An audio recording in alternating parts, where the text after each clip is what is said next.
Welcome to The Art of Coaching. My name is John O'Leary.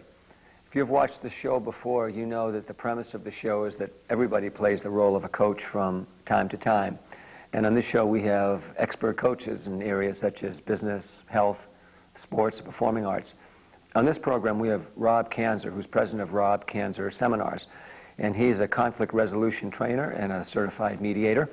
And we'll be asking him about how he does his various kinds of coaching and see if we can translate it into other areas as well. Rob, thanks for being on the show. Thanks, John. Great to be here. For starters, now this isn't meant to be a trick question, but what does coaching mean to you? Coaching means to me taking the time to listen and tune in to a person's great potential. What is in their heart? And when coaching somebody, try to first get permission from them to get close to their heart by revealing a little bit of my heart. If the enthusiasm is there, we can go great places together. What do you have your eye on when you're coaching somebody? You're starting to work with somebody. I mean, how do you know if it's working? What's your focus? Well, again, I think it goes back to listening.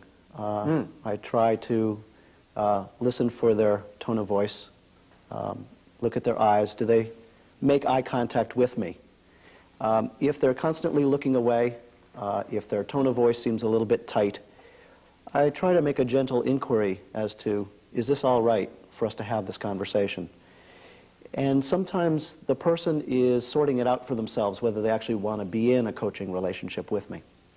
Oh, so you make sure that, that there's not only permission, but a real interest in the coaching before you would even start? Yeah. Now, if somebody has signed up for Rob Kanzer Seminars, there's an assumption that they want to be there. But even in a case like that, before the seminar begins, one of the things we do is a piece on confidentiality. That is to create a safe environment for the participants, because we deal with some deep human emotions and thoughts and philosophies. People need to feel safe, not just with me as the coach, but also the other people in the room. And so we might spend 5, 10, 15 minutes just creating a little mini community before we actually begin the work.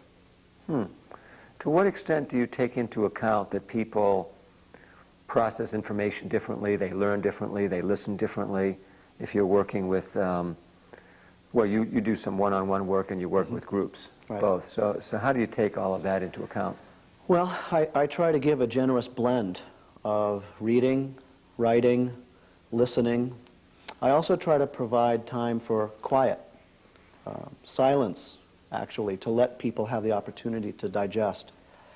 What I also do is I ask people what their style is. I stop from time to time and say, how does this sound to you? Or, is this clear to you? Does this feel right? Those are the three basic ways in which people process information: visually, in the auditory sense, and kinesthetically. That is, they feel the information, or it feels right to them. Then that lets me know that it's getting through. Now, in the conflict resolution work that you do, could you give me some examples so I get a... Do you come into companies? Do you, is it mostly organizational kind of work? It's actually a blend. I work with individuals, I work with couples, I work with families and organizations as well. The primary consistent work that I do is the seminar, the conflict resolution seminar. That's the centerpiece of what I do. And from that, everything else springs. If somebody comes to the conflict resolution seminar, they get a real opportunity to learn some of the basics of what I have to offer.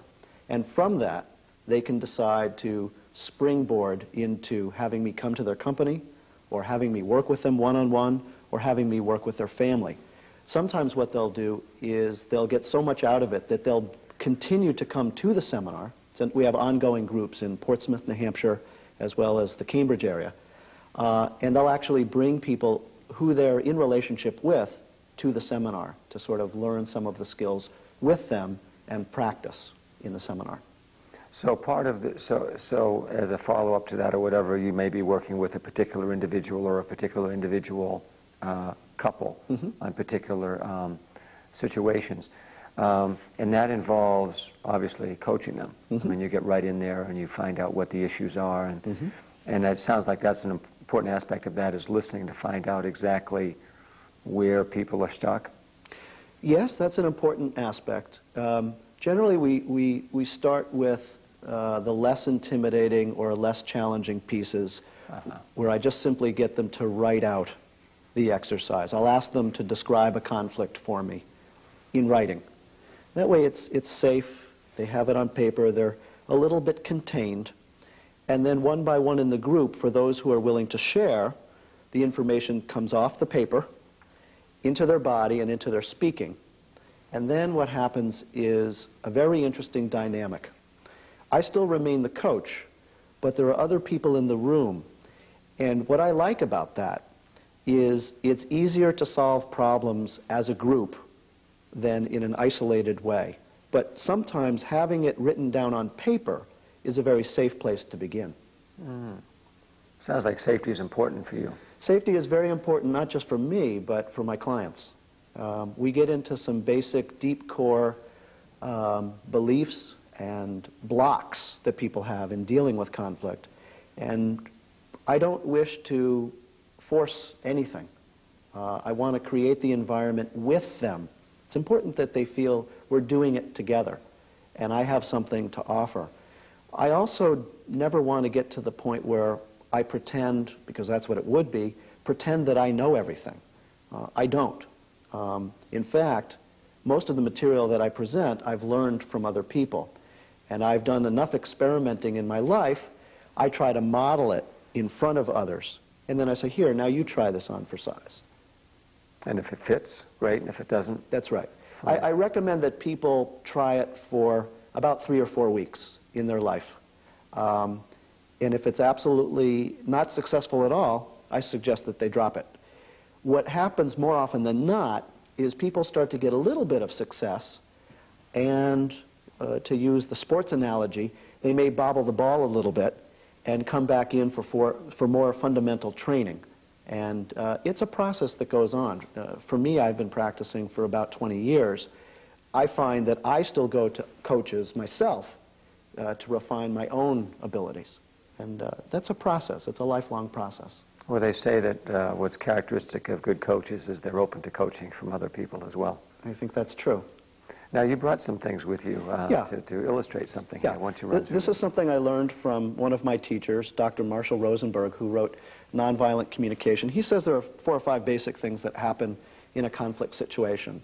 The first is, let's just talk about the facts. A lot of people will say to me, well, it's a fact. The guy that I'm in conflict with is just an idiot. Right.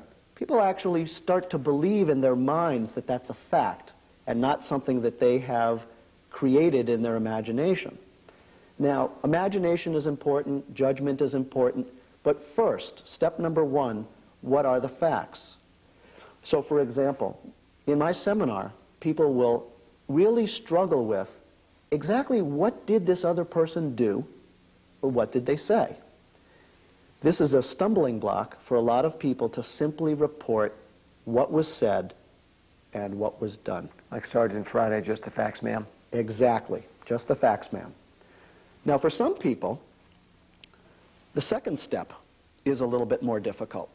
After we've observed the facts, our body has a reaction. We might feel happy, we might feel scared, the flight or fight syndrome, okay? This is something that's really important. A lot of people confuse their feelings with their ideas. Well, I heard him say, Rob, you're boring. I felt like he was being a jerk. Well, that's not what I would call a feeling. A feeling would be something like embarrassed, hurt, angry, annoyed, and so forth. Again, for some people, they have very great facility. I'm usually pretty tuned in to my body. And so this particular step is pretty easy for me, but for other people, it's less clear.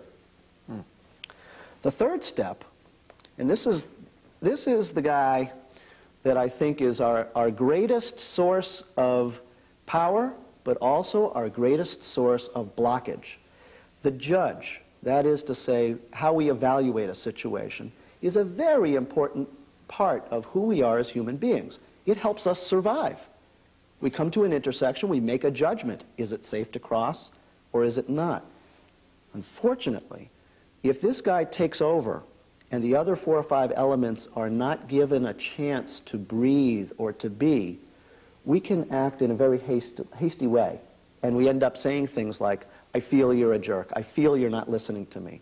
Now, it may be true, but if it's given its life to live only by itself, it will get us into even more conflict. The fourth aspect is ultimately, what is it that we want? And in my workshop, I often hear people say, I'd like to be loved. I'd like to be respected. I'd like people to listen to me. I want to care about people and have them care about us. I think this is one of our great hungers that we have as human beings.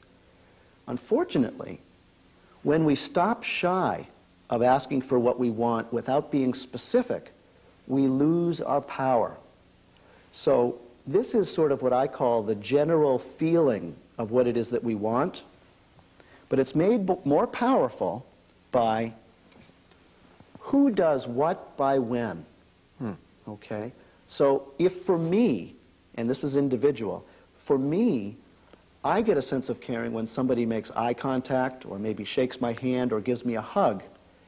If I only say to you, John, I want you to care about me, or I want you to listen to me, but you're not looking at me, and I think that's important, it's helpful if I say, I'd appreciate if you'd make eye contact with me now, or what I'd like right now is for you to agree to have a conversation with me about our conflict.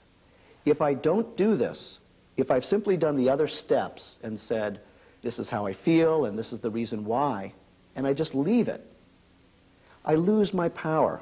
And actually, you lose your power too, because there's no agreement or even request for action. So those are the basic steps, and I've kind of gone through them pretty quickly. I found that most people, it takes a good 3 or 4 hours for them to start to get the language down. And that's what we do in the introductory seminar. On this spot, we'll take a short break. When we come back, I'd like to hear some of your success stories, how you've been working with companies and individuals doing this kind of work. Okay. You're watching The Art of Coaching. I'm John O'Leary. My guest is Rob Kanzer. Don't go away.